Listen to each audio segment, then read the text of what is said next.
আসসালামু আলাইকুম কাকা, কি অবস্থা? ওয়ালাইকুম সালাম, আছি ভালো আছি। না কাকা কই যে শুক্রবার জুমার পর পর ফ্রি তো কেন? শুক্রবার জুমার পরে না, শুক্রবার সকালে দুন একটা রাতে 10টা পর্যন্ত ফ্রি। আলহামদুলিল্লাহ। তোল্লাই ফ্রি না, কারণ কোন অনেক বিচার আছে জামু, তোল্লা বুঝে ওরা মানুষ হানি করতে হইব। তাহলে আর কি দাবাত এটা নূর করিম কাকারে ফরওয়ার্ড করতে হইব, ঠিক আছে? কি দাওয়াত? না দাবাত বলতে ঘরোয়া একটু আয়োজন করছিলাম আর কি, এই কারণে আমাদের দাবাত দিতে লাগছি। আপনি তো মোট লই গেলেছেন। মানে দাওয়াতটা কিসের মূলত? দাবাতটা হচ্ছে মূলত আপনি তো জানেন আজই হইছে ওই জির আকিকা দিমু মোল্লা তোল্লা কইছে। একেবারে শুক্রবারে যদি ফ্রিও থাকি, তুই যদি গাঁয়ে হাঁটাবি কস, এরপরে যাইতাম না। কি এমন অপরাধ করে ফেলছি কাকা? দাবাত দনে তো লাগে দেন, আপনি কি মাথা মানে আসমান উঠে গেছেন? আজ থেকে বছর দেড়েক আগে তোর লাগে আমার খুবই বন্ধু সুলভ আচরণ ছিল। তুই একটা মেয়ের সাথে প্রেম করতি, যে মেয়েটা বর্তমানে তোর বউ। কথা আমি শেষ করি, তুই আমার বললি যে কাকারে আমি মেয়েটার অনেক ভালোবাসি, কাকা আপনি কষ্ট করে আমার লগে চলেন। আমার মনের ভিতরে কোনো হিংসা হিংসারে আসিল না। আই গেলাম, তুই মাইনে এটার লগে কথা করে ফট করে এলাকাবাসী ব্যাগগুলো মিলে আনাউন্সা করে ধরে পুলিশের ফোন দি আর লোক থানা। ওমা এরপরে কি হয়েছে? তোর ফ্যামিলি আর মাইনের ফ্যামিলি বইলো, বই কত সুন্দর করে বিয়ে হয়েছে। হাঁকে দি মাঝখান দি আই 3 মাস জেল খাচ্ছি।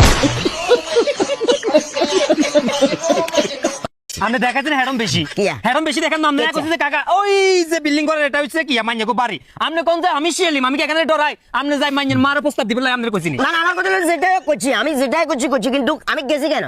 তোল্লাই বলে গেছি, কালা গেছি তোল্লাই। অথচ দিন শেষে পুলিশে যখন জিজ্ঞাসা, এক্সকিউজ মি, উনি কি আপনার কাকা? তুই শালার পুতে এমন ভাবে কথা কইছিস মনে হয় আর চিনে যাবা। আমি তোর কাকা এটা প্রমাণ করতে করতে আমি 3 মাস জেল খানাচ্ছিলাম। কেন? ওই ওই ওই মেয়েটারে তুই বিয়ে করলি, ওই মেয়ের ঘরে আরেকটা মেয়ে আসলো, মেয়ের নাম তুই তুই আর দাওয়াত দিবি, আজ আমার এত পাগল। আচ্ছা কাকা শুনেন, আপনি যে ওই যে মানে মাইনেটার বাগান বলা বলে আল্লাহ গেছেন, ভালোবাসার দিক বিবেচনা করে গেছেন না?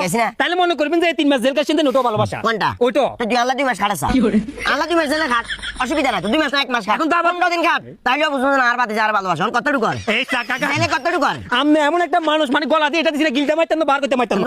এখন যদি দাবাত না দিই আপনি আর কি করবেন? 3 মাস জেল খাচ্ছি, এটা একটা ভালোবাসা কেন? টাউডারি করে ছড়ায়। তো দাবাত না দিলে আপনি ঠিকই তো করবেন, করবেন এই হুলাল্লাহ আমি 3 মাস জেলে খাচ্ছি, এই হুলার মাইনে নাকি কাছে আমার দাবাত দেন। দাওয়াতের দরকার নাই, হ্যাঁ আমার দাওয়াতের দরকার নাই, কথাবার্তা বলার দরকার নাই। কার? ওই চুপ মুখ দোয়ান নালে দোয়ান কথা বন্ধ রাখবেন। ওটা আর ব্যক্তিগত ব্যাপার। হ্যাঁ? বাক স্বাধীনতা বলে একটা শব্দ আছে, বাক স্বাধীনতা মানে আমরা যে শব্দ চয়ন করি এটাকে বাক স্বাধীনতা বলে। কারো আব্বার দিন না খায় না, কারো আব্বার দিন টেয়া দি লঙ্গি দিনা, কারো আব্বার দিন টেয়া দি আমি এই ড্রেসগুলো কাট দিই। বাক স্বাধীনতা আরো একটা আছে, কি? কেউ যদি অন্যায় অপরাধ করে তাদেরকে গেড়ির উপরে মারি দেওয়ারও একটা। এটা বাক স্বাধীনতা। কোনটা এটা? এটারে ঘুষি স্বাধীনতা কয়। এই যে ঘুষামো গালি, টাউডারি করা।